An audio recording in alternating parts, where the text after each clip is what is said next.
আলাইকুম এভরিওয়ান, ঈদ মুবারক, good morning. কেমন আছো সবাই? আশা করছি সবাই অনেক ভালো আছো। আর আমাদের অবস্থা কি বলবো, ঈদের দিন না যাচ্ছে বেরোনো, না যাচ্ছে কিচ্ছু। এখন 7:30টার মতন বাজে, আমাদের এখানে 7:30টায় জামাত। তো মাসুমের বাবা হচ্ছে নামাজ পড়তে চলে গেল, আর আমি একটু বসে আছি। বাইরে আকাশ ফাটছে আর কি, বাজ পড়ার মতন। বাইরে বেরোতেও ভয় লাগছে, বাইরে বেরিয়ে যে কাজকর্ম করব সেটাও ভয় লাগছে। ওই বাসনগুলো দেখো ওখানে রেখে দিয়েছি, পানি জমছে, ওখান থেকে মেজে নেব। আর কারেন্টও নেই, কারেন্ট যাচ্ছে আসছে এরকমই হচ্ছে। আমি উঠলাম, ব্রাশটাও করিনি, উঠে মাসুমের বাবাকে একটু চা বানিয়ে দিলাম, ও খেয়ে নামাজ পড়তে গেল আর কি। আর মাসুমের বাবা চা খেয়ে নামাজ পড়তে গেল।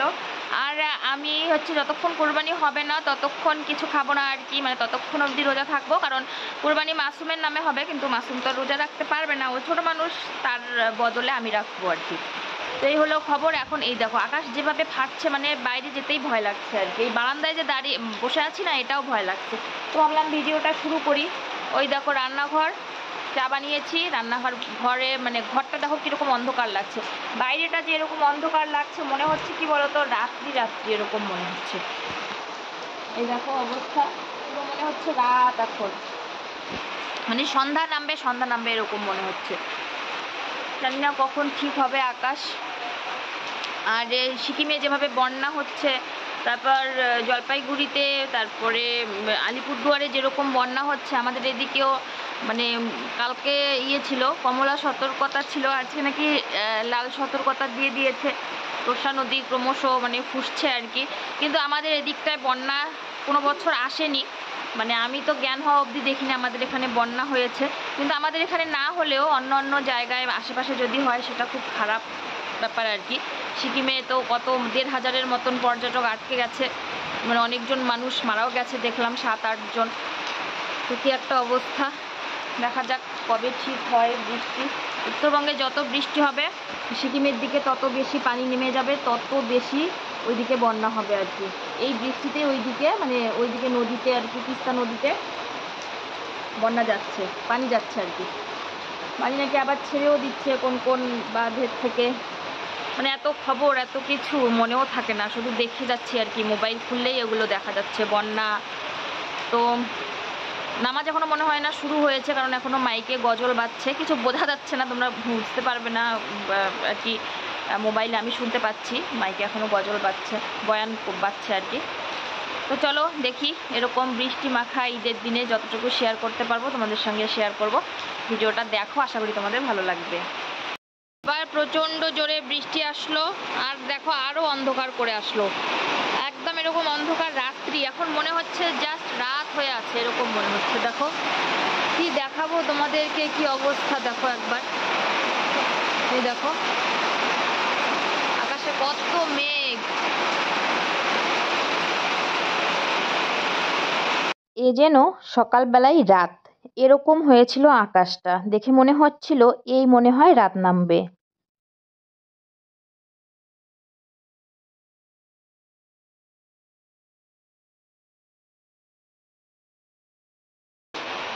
ঈদ মুবারক। যাই হোক, বৃষ্টি হোক আর যাই হোক, বাচ্চাদের তো আর চুপচাপ ওইভাবে বসিয়ে রাখা যায় না। তো মাসুমকে দেখো আমি ওর নতুন জামা প্যান্ট জুতো সব কিছু পরিয়ে দিলাম, যেটা ওকে ঈদে গিফট করেছে ওর চাচু। তো ওই দেখো মাসুম হাতে মেহেন্দি পরেছে, আমাদের বাড়িতে গেছিল, তো সেই জন্য ওকে ওর মানিরা মেহেন্দি পরিয়ে দিয়েছে, সেটাই তোমাদেরকে দেখাচ্ছিল। তো দেখো একদম সুন্দর রং হয়েছে কিন্তু। এখন আমি চা বানাচ্ছি, চা খাবো। আর মাসুম দেখো এদিকে চলে আসছে। বিস্কুট খাবি? বিস্কুট। আজকে আমাদের ওখানে ঈদের মাঠে কোনো দোকান টোকান কিচ্ছু আসে নাই, এত বৃষ্টি কি করে আসবে। আর আমার ঘরে দেখো রান্নাঘরে চতুর্দিকে পানি পড়েছে, ভেজা ভেজা, আরও পানি দিব না। এই যে কারেন্ট ছিল না, ফ্রিজ থেকে পানি পড়েছে গড়গড়িয়ে, কি একটা অবস্থা।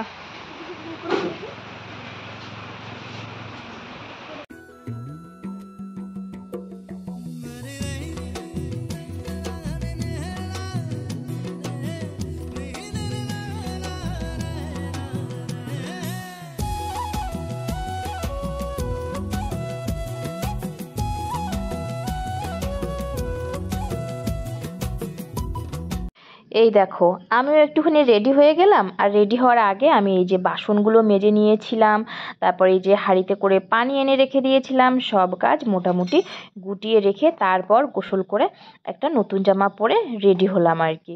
তো এখানে এখন আমি রান্নাঘরে এসেছি, ভাত বসিয়ে দেব, কারণ মাংস ভাত হতে হতে তো অনেকটা লেট হয়ে যাবে, মাংস বাড়ি আসবে তারপর রান্না হবে, তাই ভাবলাম একটু ভাত বানাই। তো বন্ধুরা, ভিজে ভিজে সব কাজ করলাম, বাসন মেজে নিয়ে আসলাম, উঠান ঝাড়ু দিলাম, তারপরে একবারে গোসলও করে নিলাম। এখন বৃষ্টিটা একটু কমলো, এখন আর মানে আগের মতন ঝমঝম করে বৃষ্টিটা পড়ছে না। তো গোসল করে এই জামাটা পরে নিলাম, মানে যে দুই একটা জামা আমার হয় আর কি গায়ে, তার মধ্যে একটা পরে নিলাম, পরে এসে ভাত বসিয়ে দিলাম আর কি। ভাতটা করে রাখি, একটু পরে বাড়িতে কুরবানি হয়ে গেছে, কুরবানির মাংস বাড়িতে আসলে তখন রান্না করব না সেগুলো সামলাবো, সেই জন্য ভাবলাম ভাতটা রান্না করে নিই, তারপরে এখন দেখা যাবে পরে। এই যে ভাতটা বসিয়ে দিয়েছি, আর এদিকেও পাশে রয়েছে বাসন। তো চায়ের বাসনটাও মেজে নিয়ে এসেছি, সব বাসন কোসন মেজে এনেছি। অতিরিক্ত বৃষ্টির কারণে আমাদের যে প্লাইগুলো আছে, মানে প্লাইয়ের যে আমাদের এই যে টেবিলটা আছে, এটা কীরকম জানি হয়ে গেছে, একটু সাদা সাদা হয়ে গেছে। তো এটা একটু ঘষে ঘষে আমি মানে তোলার চেষ্টা করছিলাম, কিন্তু উঠছিলই না, মনে হচ্ছিল যেন মানে প্লাইটার এই যে যে মোটা মোটা সুতার মতন থাকে না, সেগুলোই মনে হচ্ছিল যে উঠে উঠে আসবে, এরকম লাগছিল। তো বেশি আর ঘষলাম না, না ঘষে একটু হালকা পাতলা আর কি পরিষ্কার করে নিলাম। ওই কীরকম জানি সাদা সাদা ছাতা ধরার মতন আর কি, শ্যাওলা ধরার মতন হয়ে গেছে। এটা মনে হয় অতিরিক্ত বৃষ্টির কারণে হয়েছে, আর পানিতে তো ভিজছেই, উপর দিয়ে পানি পড়ে, নিচের দিকে পানির একটা ভ্যাপসা ওয়েদার তো চলছেই। তো যাই হোক, একটুখানি এই যে মোছামুছি করে নিচ্ছি, আর ওই দেখো সাদা সাদা দেখা যাচ্ছে, বেশি করে ঘষছি তো ওই যে এরকম উঠে যাচ্ছে আর কি, সুতোর মতন উঠে যাচ্ছে। আর কারেন্টটা দেখো যাচ্ছে আর আসছে, আমার হাত লেগে গ্যাসটাও বন্ধ হয়ে গেল। তো এখন আমি জানলাটা খুলে দিচ্ছি, একটু আলো বাতাস আসুক, বৃষ্টি যদিও বা পড়ছে, তারপরেও খুলে দিলাম। এখন দেখো আকাশটা একটু মানে আকাশটা পরিষ্কার হয়নি, আকাশটা মেঘলা, কিন্তু বৃষ্টিটা থেমেছে আর কি, বন্ধ আছে বৃষ্টিটা। যখন সবাই নামাজে যাচ্ছিল তখন এত পরিমাণে বৃষ্টি হচ্ছিল যে বাড়ির থেকে বের হতেই ভয় লাগছিল। তো আমি দেখো উঠানটা ঝাড়ু দিয়ে নিয়েছি, তো তারপরেও ওই যে একটু একটু পানি পড়ছে, মানে পানি এই বন্ধ তো এই চালু, এরকমই চলছে আর কি। তো জামা কাপড়গুলো এখানেই মেলে রাখা আছে, একটাও শুকায়নি জানো তো, একটাও নাই দেখো, সব কিছু ভেজা, আর এখন মেলে দেওয়ার জায়গারও অভাব পড়ে গেছে। প্রত্যেকদিন জামা কাপড় ভিজছে, শুকাচ্ছে না একটাও, কি একটা ঝামেলা দেখো, পাজামা গেঞ্জি পাঞ্জাবি একটাও শুকায়নি।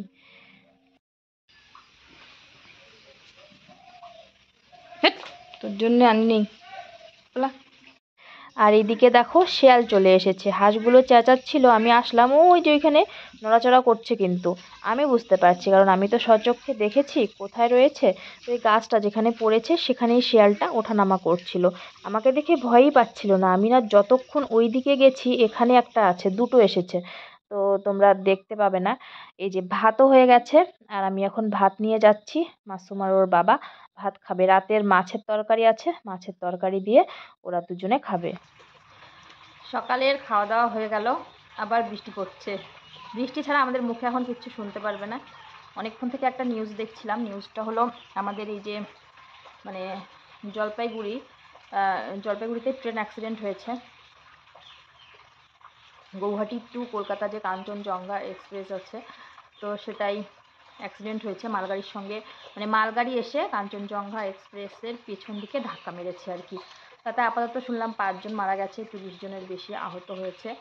তো দেখে তো একে তো ঈদের দিন, তার উপরে আমাদের এখানে এত দুর্যোগ চলছে, এত বৃষ্টি হচ্ছে, এরকম বৃষ্টি কোনো বছরও হয়নি আমাদের এই দিকে আর কি, যতটা এখন হচ্ছে। তার উপরে আবার একটা অ্যাক্সিডেন্ট দেখো তো, তো খুবই খারাপ লাগলো দেখে। আমি অনেকক্ষণ আগেই দেখেছিলাম, এই তোমার 8টা 10-এ হয়েছে, তো 9টার দিকে দেখছিলাম, নিউজে তো এখন দিচ্ছে। মানে আমাদের এখানকার লোকাল আমার ফ্রেন্ড লিস্টে আছে এরকম, হচ্ছে কেউ লাইভ করছিল, ওখান থেকে দেখছিলাম। প্রথমে তো দেখে আমি ভাবলাম আরে এটা পুরনো নিউজ নাকি, তারপর দেখছি না 26 মিনিট ধরে লাইভ করছে, সেটা আজকেই লাইভ। তো তারপরে একটু পরে মোটামুটি 10টার দিক থেকে মনে হয় নিউজে দেখলাম আর কি। তো এই তো খবর। মাসুমের বাবা গেল আমার ভাসুরের বাড়ি, নিজ ভাসুরের বাড়িতে খাসি কোরবানি হয়েছে, তো একটু ডাকলো, ওখানে গেল। আর আমাদের কোরবানি হয়েছে আমার বাপের বাড়ির ওখানে, তো ওখানে তো ওকে যেতে লাগবে না, আমার বাপের বাড়ির ওখানে সব রেডি পেয়ে যাবে। তো যাবে একটু পরে, বললো ওখানে ডাকলো, তো ওখান থেকে একটু ঘুরে এসে আবার ওখানে যাবে বললো। ঈদের দিন বলে কি শুয়ে বসে কাটানো যাবে নাকি সেজে গুজে? না, না, আমাদের সেই সৌভাগ্য কপালে নেই যে ঈদের দিন সেজে গুজে ঘুরতে বেরোবো, সেরকমটা হয় না। এই দেখো বৃষ্টিটা কমেছে, রোদ যদিও বা ওঠেনি, কিন্তু তারপরেও যেহেতু হাওয়া দিচ্ছে, তাই আমি জামা কাপড়গুলো বাইরে এখন মেলে দিচ্ছি আর কি, যতটুকু শুকায় ততটুকুই লাভ আর কি। এরকম। তো মাসুম দেখো এইদিকে হাঁটাহাঁটি দৌড়াদৌড়ি করছে, আর জামা কাপড়ও খুলে ফেলেছে, ওকে নাকি গরম লাগছে, ফুল শার্ট আর ফুল প্যান্ট ছিল তো তো এসে বলছে মা আমাকে গরম লাগছে। তো খুলে ওকে হাফ প্যান্ট আর গেঞ্জি পরিয়ে দিলাম, কি জানি একটা হাতে নিয়ে খাচ্ছে, আর এই যে ঘোরাঘুরি করছে। তো এখন দেখো বেরিয়ে আবার চলে যাবে। আর আমি একটু রাস্তায় বের হলাম, আর এই দেখো আমাদের আশেপাশের জমিগুলোতে কত পরিমাণে পানি জমে আছে। এই দেখো একদম পাট গাছের প্রায় অর্ধেক ডুবে আছে পানিতে, এই পাটগুলো কি হবে? মনে তো হচ্ছে না হবে। আর এই যে পাটের সঙ্গে হাঁস না মেলালে কি আর হয়, হাঁসগুলো দেখো চলে এসেছে উঠানে। তো ওদের জানি না কি আকাল পড়েছে যে উঠানে চলে আসলো। দেখতে দেখতে চলে আসলো বাড়িতে কুরবানির মাংস। এটা মাংস হচ্ছে আমার জায়েরা কুরবানি দিয়েছে খাসি, তো খাসির মাংসটা আগে আসলো, তাই ভাবলাম খাসির মাংসটাই বানাই, কারণ আমাদের কুরবানির মাংস আসতে দেরি আছে, আর খাওয়া দাওয়া তো করতে হবে। তো সেই জন্য আমি এখানে মাংসটা এখন বানাবো। এই যে মাংস এদিকে বসিয়েছি, আর আমাদের কুরবানির মাংসও চলে এসেছে।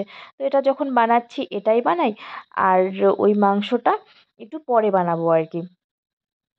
ওটাও বানাবো, আমাদের নিজেদের কুরবানির মাংস, ওটাও তো একটু খেতে হবে। তো সেই জন্য ওটা একটু পরে বানাই, এটাই আগে বানিয়ে খেয়ে নেই। মাংস আসতেও দেরি হলো আর রান্না করতেও দেরি হলো।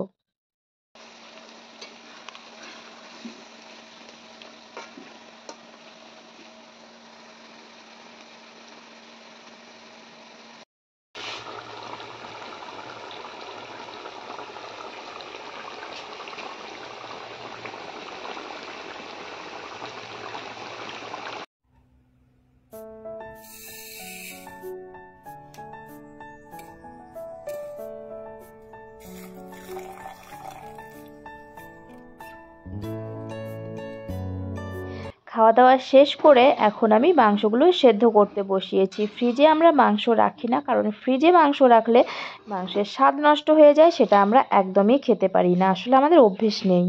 আর ডিপ ফ্রিজ সেটা আবার কি, সেটা আমাদের নেই। একটা গামলা, একটা গামলা এখানে কড়াইয়ে বসিয়ে দিয়েছি, সেদ্ধ করছি মাংসটা। একা একা কাজ করতে করতে প্রচণ্ড হাঁপিয়ে যাব, এত বাজে লাগছিল শরীরটা, পুরো কোমর থেকে নিচটা একদম ব্যথায় ব্যথা করছিল। শুভ সন্ধ্যা বন্ধুরা। তো যেই না কুরবানির মাংস বাড়িতে এসেছে, অমনি তো আমি ভীষণই ব্যস্ত হয়ে পড়েছিলাম, সব কিছু রেডি টেডি করে রেখে দিলাম, চেঞ্জ করে নিয়েছি তখনই, কারণ সাদা জামা পরে এগুলো মানে করা সম্ভব ছিল না। সেজন্য সব কিছু কাজবাজ রান্নাবান্না শুরু করার আগে হলুদের দাগ টাগ লেগে যাবে, সেই জন্য চেঞ্জ করে নিয়েছি। আর এই যে দেখো জামা কাপড়গুলো গুছিয়েছি, কিন্তু কিন্তু এই বেডশিটটা এখনও হালকা হালকা ভেজা আছে, তো এখানে এনে মেলে দিলাম আর কি উপরে, যদি শুকায়। তো এখন আবার আমাদের দাওয়াত আছে রাত্রেবেলা, তো রাত্রেবেলা এখন আমরা দাওয়াত খেতে যাব। আর আজকের আমার ঈদের ব্লগটা আমি এখানেই শেষ করব। আর যদি দাওয়াত খেতে গিয়ে ভিডিও বানাই, তাহলে কালকের ব্লগে আমি ওটা অ্যাড করব আর কি, যদি ভিডিও বানাই, আর না বানালে তো গেলই। তো চলো আজকের ভিডিওটা এই পর্যন্তই, দেখা হবে তোমাদের সঙ্গে নেক্সট ব্লগে। সবাইকে ঈদ মুবারক। সবাই, সবার ঈদ আমি জানি ভালো কেটেছে, আরও ভালো কাটুক, ঈদ সুখ সমৃদ্ধি সবার জন্য নিয়ে আসুক। তো চলো আজকের মতন আসছি, সবাইকে আসসালামু আলাইকুম, শুভরাত্রি, টাটা, ঈদ মুবারক।